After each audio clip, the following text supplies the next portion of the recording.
Hello, good morning students. मैं Mahesh Siyag, English lecturer CR memorial school Rajgarh की तरफ से एक बार फिर आपके सामने है। एक ये सिद्धमुख से जो ओएसिस पब्लिक स्कूल है उसके बच्चे भी हमारे साथ लाइव जुड़े हैं। आपको भी प्रॉफिट होगा कि दोनों एक ये जो ओएसिस है को एजुकेशनल के थ्रू आप जुड़ सकते हो।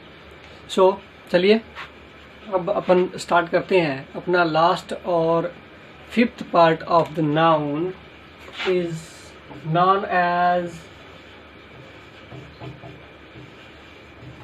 abstract noun. Abstract noun को हिंदी में कहा जाता है भाववाचक संज्ञा। क्या कहा जाता है? भाववाचक संज्ञा। भाववाचक से सीधा मतलब निकालो। वाचक मैंने बताया था बोध कराने वाला, भाव का मतलब भावनाओं को कह सकते हैं, यानी जो अपनी फीलिंग्स होती हैं, जो भावनाएं होती हैं, उन भावनाओं को बोध कराने वाला जो शब्द होता है उसे क्या कहा जाएगा? एब्स्ट्रैक्ट नाउन कहा जाएगा। चलिए अपन सबसे पहले अपन इसकी डेफिनेशन की बात करते हैं। परिभाषा की अगर अपन इसकी बात करें तो परिभाषा में क्या लिखा जाएगा, यानी किसको कहेंगे अपन एब्स्ट्रैक्ट नाउन? शॉर्ट टर्म यानी सिंपल सी टर्म के अंदर अगर अपन देखें तो क्या कहेंगे कि जितनी भी अपनी इमोशंस हैं, अपने आइडियाज हैं, अपनी क्वालिटीज हैं, उनको एक्सप्रेस करने के लिए किसी वर्ड का यूज किया जाए, उस वर्ड को अपन कहेंगे एब्स्ट्रैक्ट नाउन। तो यहाँ पे देखिए डेफिनेशन को कैसे लिखा जाएगा, यानी name of any quality, ideas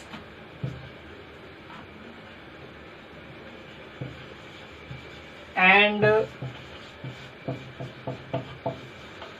emotions. क्या कहा गया? In the name of any quality, ideas and emotions. क्या कहा गया? क्वालिटी यानी गुण, क्वालिटी यानी गुण। आइडियाज यानी विचार। इमोशंस मीन्स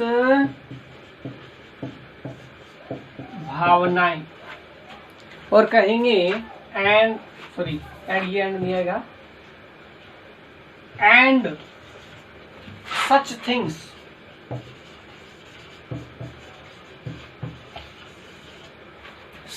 थिंग्स, इसी प्रकार की अन्य वस्तुएं, विच वी कैन नॉट सी और टच। क्या कहा गया? डेफिनेशन करेंगे कि नेम ऑफ एनी, नाम किसका? एनी किसी, क्वालिटी गुण, यानी किसी गुण को एक्सप्रेस करने के लिए, आइडियाज किसी विचारों को प्रकट करने के लिए, इमोशंस भावनाओं को प्रकट करने के लिए, एंड और सच थिंग्स इसी प्रकार की अन्य चीजें, विच वी कांट सी जिसको हम देख नहीं सकते, एंड और टच छू नहीं सकते। कहने का मतलब यानी वो सभी चीजें जो हमारी फीलिंग्स को एक्सप्रेस करती हैं, अपनी भावनाओं को व्यक्त करती हैं, जिसमें क्वालिटीज गुण हो सकते हैं, आइडियाज विचार हो सकते हैं, इमोशंस अपनी भावनाएं हो सकती हैं, उन सभी प्रकार की अन्य जितनी भी फीलिंग्स होती हैं उनको व्यक्त करने के लिए जिस शब्द का प्रयोग हम करते हैं उसे कहा जाएगा एब्स्ट्रैक्ट नाउन। और कंडीशन अप्लाई होती है कि जिन चीजों के बारे में अपन चर्चा कर रहे हैं, जिस वर्ड का अपन यूज कर रहे हैं, वो वर्ड, वो जो फीलिंग्स है वो अपने को दिखाई नहीं देगी और ना ही हम उसको छू सकते हैं, टच कर सकते हैं। ऐसी जो इमोशंस, ऐसी जो फीलिंग्स, भावनाएं होती हैं, वो भावनाएं ही क्या कहलाती हैं? एब्स्ट्रैक्ट नाउन कहलाती हैं। एग्जाम्पल अपन लेते हैं, जैसे चाइल्डहुड। चाइल्डहुड क्या होता है? बचपन। चाइल्डहुड क्या होता है? बचपन होता है। अब देखो, बचपन महसूस कर सकते हैं कैसा, कि मैं बच्चा था, बचपन था। देखा? अब बताओ, हम बचपन के बारे में चर्चा कर रहे हैं, उस बचपन को हम देख पा रहे हैं? नहीं। छू सकते हैं? नहीं छू सकते। तो एक प्रकार की भावना, फीलिंग्स ही तो है ये। इसे ही क्या कहा जाएगा? एब्स्ट्रैक्ट नाउन कहा जाएगा। जैसे पेन,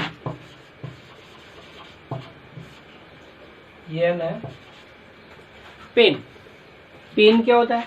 दर्द। जैसे माई हेड इज पेनिंग, मेरा सर क्या कर रहा है? दर्द कर रहा है। अब वो दर्द है, उसको छू सकते हो? नहीं छू सकते। उसको महसूस किया जा सकता है? बिल्कुल किया जा सकता है। देख सकते हो? नहीं देख सकते। तो यानी वो सभी फीलिंग्स, वो सभी भावनाएं जिनको हम ना तो देख सकते हैं और ना ही छू सकते हैं, वो सभी नाउन क्या कहलाएंगी? एब्स्ट्रैक्ट नाउन कहलाएंगी। अदर्स एग्जांपल लेते हैं, जैसे मैच्योरिटी।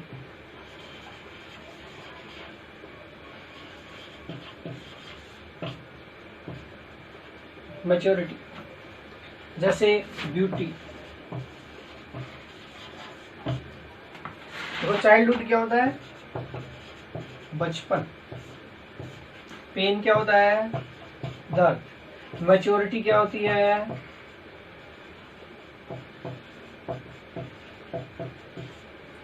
समझदारी। ब्यूटी क्या होती है? सुंदरता। जैसे ईगो। ईगो क्या होता है? अहंकार। ईगो क्या होता है? अहंकार होता है। बहुत से ऐसे एग्जाम्पल्स है, जैसे विजडम हो गया, टैलेंट हो गया। क्या हो गया? विजडम। विजडम क्या होती है? बुद्धिमानी या बुद्धिमत्ता कह सकते हो। टैलेंट हो गया। टैलेंट क्या होती है? प्रतिभा। टैलेंट क्या होती है? प्रतिभा। जैसे सोरो हो गया, दुख। नॉलेज, मिर्सी, सिंप्लिसिटी, है ना। जैसे नॉलेज। नॉलेज क्या होता है? ज्ञान। जैसे मिर्सी। मिर्ची क्या होती है? दया, भोलापन। सॉरी, दया होती है। मिर्ची क्या होती है? दया। दया के बाद कुछ और एग्जांपल्स हैं, जैसे अपन देखते हैं, ऊपर वाला रब कर रहा हूं, 2-4-5 एग्जांपल्स और देख लेते हैं। जैसे कहा क्या? सिंप्लिसिटी। सिंप्लिसिटी क्या होता है? भोलापन। एक प्रकार की फीलिंग ही तो है, भावना ही तो है ना। इसके अलावा जैसे शोर हो गया, शोर क्या हो गया? सोरो। सोरो क्या होता है? दुख। जॉय, आनंद, खुशी। ठीक है। जैसे ऑनेस्टी, करेज, कंपैशन। ठीक है। करेज। करेज क्या होता है? साहस या कह सकते हैं हिम्मत। ठीक है। ऑनेस्टी। ऑनेस्टी क्या होती है? ईमानदारी। ठीक है। इसके अलावा जैसे जेलिसी हो गया, कंपेशन हो गया। बहुत से एग्जाम्पल्स होते हैं, जैसे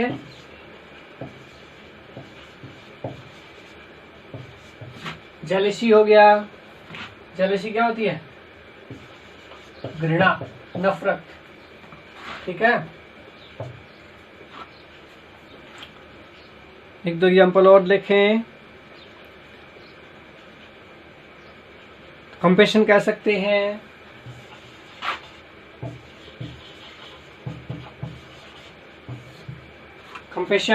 कंपैशन क्या होगा, इसको भी दया या करुणा कहा जाता है।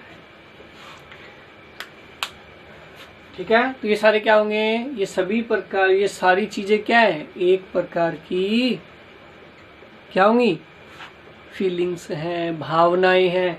इनको अपन छू नहीं सकते लेकिन उसको महसूस कर सकते हैं।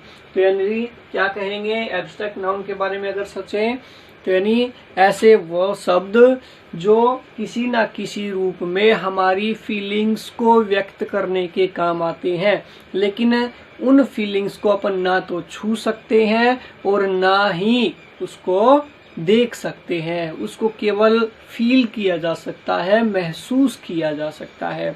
तो इस प्रकार की जो नाउन होती है उसे कहा जाता है एब्स्ट्रैक्ट नाउन।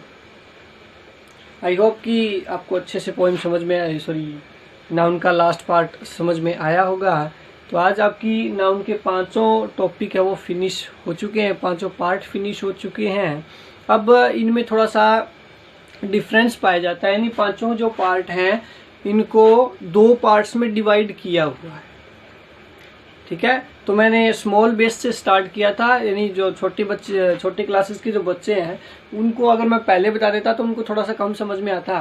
तो अब ये 5 अगर आपके पार्ट समझ में आ गए तो आप मतलब इनको अगर आप आइडेंटिफाई करने में सक्षम हो चुके हो तो अपन कह सकते हैं अब जो लास्ट के जो 2 पार्ट्स, अब 5 पार्ट्स को किसमें 2 पार्ट में डिवाइड करेंगे, जिनको कहा जाता है अनकाउंटेबल और काउंटेबल नाउन। ठीक है, तो जिसको गिन सकते हैं उसको तो काउंटेबल में रख देंगे, जिनको नहीं गिन सकते उनको अनकाउंटेबल में रख देंगे। तो ये अपन कल चर्चा करेंगे। आज के लिए इतना ही। ठीक है, हैव ए नाइस डे।